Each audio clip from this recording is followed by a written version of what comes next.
நமது அன்புக்கும் பாசத்திற்கும் உரிய தந்தை ஃபெலிக்ஸ் வில்பரட் அவர்களுடைய மறைவு ஒரு பேரிழப்பாக தமிழக திருச்சபைக்கும் நாட்டு திருச்சபைக்கும் இந்திய திருச்சபைக்கும் ஏன் உலகம் தழுவிய திருச்சபைக்கும் கருதப்படுகிறது.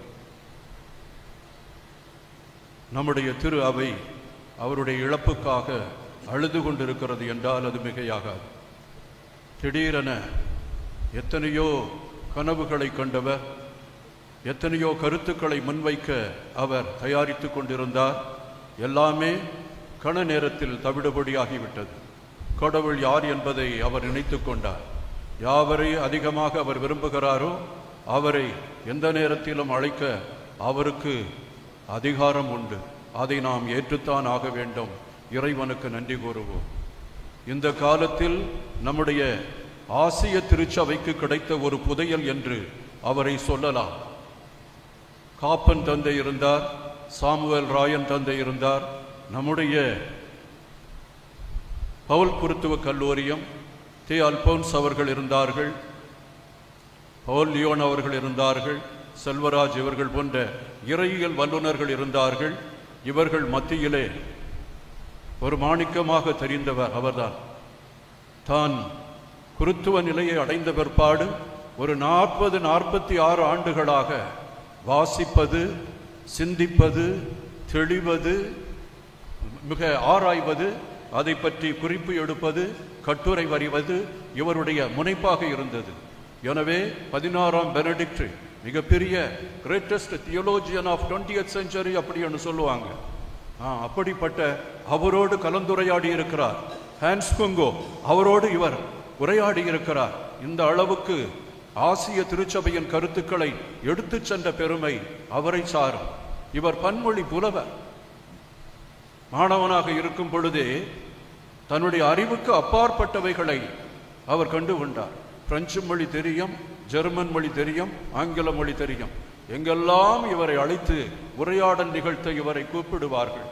இந்திய திரு அவை மட்டுமல்ல, ஆசிய திரு அவை FABC அப்படின்னு சொல்லுவாங்க. ஹாங்காங்கில் அது நடக்கும்.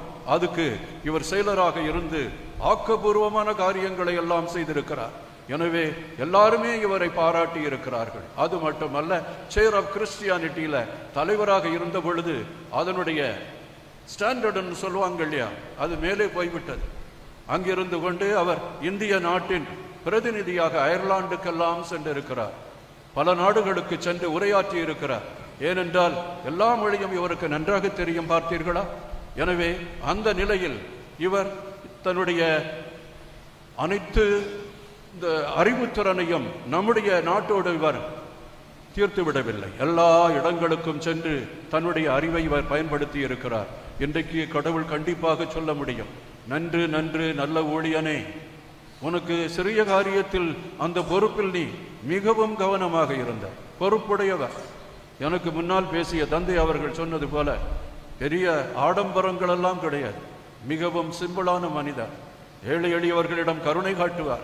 கடைநிலை உள்ளவரெல்லாம் இவருக்கு மிகவும் முக்கியமானவர். காப்பன், குட்டியரசு என்று சொல்லக்கூடிய சவுத் அமெரிக்கா, லியோனல் போஃப் அப்படின்னு சொல்லக்கூடிய உங்களுடைய கருத்துக்களை எல்லாம் உள்வாங்கி ஏழை எளிய மக்களுக்காக போராடியவர். இந்த கருத்துக்கள் எல்லாம் மேநாட்டில் இருப்பவர்களுக்கு அதிகமாக தெரியாது. அதை கொண்டு செல்வதற்கு ஒரு ஆள் வேணும். அப்படிப்பட்ட ஒரு தனித்துவம் மிக்க ஒரு தந்தையாக இருந்தார். இனிமேல் இவரை ஈடு செய்வதற்கு எப்படியோ தெரியவில்லை. 1000 ஆண்டுகளுக்கு ஒரு முறை இப்படிப்பட்டவர் பிறக்க வேண்டும் என்று நான் நினைக்கிறேன். ஏன், நம்மிடையே ஒருவர் இப்பொழுதே பிறந்து விட்டால் மிகவும் நன்றாக இருக்கும். அடுத்து இவர் தொட்டது எதையும் அழகுபடுத்துவார். அழகுபடுத்தாமல் விட்டதே இல்லை. இந்தியன் தியாலஜின்னு சொல்லுவாங்க இல்லையா, திருச்சபையியல், கிறிஸ்தியல், அதே நேரத்தில் இறையியல், அவர் அதே மாதிரி திருச்சபை எல்லாவற்றையும் சேர்த்து ஒரு சேர்த்து இவர் கொடுக்கின்ற அந்த உரைகள் இருக்கிறது இல்லையா, எல்லா இடத்தையும் தொடுவார். சில சமயத்தில் இவருடைய கட்டுரையை படித்து கொண்டு 2-3 தெரிந்த குருக்களோடு நான் உரையாடுவேன். எப்படி இந்த மனிதனுக்கு இந்த அறிவெல்லாம் வந்தது? அதன் பிறகு அவர் சொல்வார், பத்திரிகைகள் நிறைய படிப்பார், நிறைய புத்தகங்கள் படிப்பார். நாம தான் படிக்கிறோம், அவர் படிக்கிற விதமே தனி. ஒரு சிலருக்கு தான் இந்த திறமை வாய்ந்திருக்கும். அன்புக்குரியவர்களே, அதனால அவர் எல்லாருடைய ஷோல்டர் மீது அதிகமாக நடமாடுகிறார் என்று சொல்ல முடியும். He walks over the shoulder of many people அப்படின்னு சொல்லுவாங்க. நிறைய தத்துவயியல் படித்தவர்கள், எல்லாரும் படித்தவர்கள். இது இந்த இறையியல் கருத்துக்கள், இவரிடம் படித்த மாணவர்கள் எல்லாம் இவரை புகழ்வார்கள். இவருடைய சிம்பிளிசிட்டி, இவருடைய இறை பற்று, அன்பான கருத்துக்கள் எல்லாரிடம், யாருக்குமே இவர் எனிமி கிடையாதுன்னு நினைக்கிறார். இவர் எல்லாவற்றிலுமே கரெக்டாக இருப்பார். அப்படி கரெக்டாக இருக்கும் பொழுது ஒரு சிலவர் இவரை வேண்டாம் என்று சொல்லி இருக்கலாம். ஆனால் நீதியோடு நேர்மையோடு நடக்கின்ற எல்லாருமே இவருக்கு பிடிக்கும். அன்புக்குரியவர்களே, இந்த இறப்பு ஈடு இணை இல்லாதது, ஒப்பாரும் மிக்காரும் மற்ற ஒரு மிகப்பெரிய இறையியலாரை நாம் இழந்து தவிக்கின்றோம்.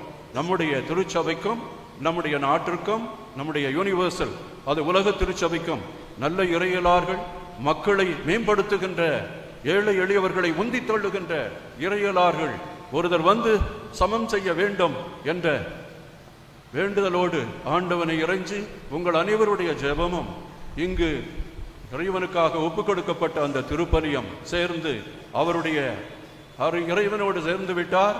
அங்கே இருந்து கொண்டு மழை மாறி பொழிய வேண்டும் என்றும், தன்னுடைய சுகந்த கருத்துக்களை நிறைய பேருக்கு தந்து இன்னும் திருச்சபையை முன்னேற்ற பாதையில் வழிநடத்த வேண்டும் என்றும் இறைவனை இறைஞ்சுகிறேன். இறைவன் என்றென்றும் வாழ்த்து பெறுவாராம்.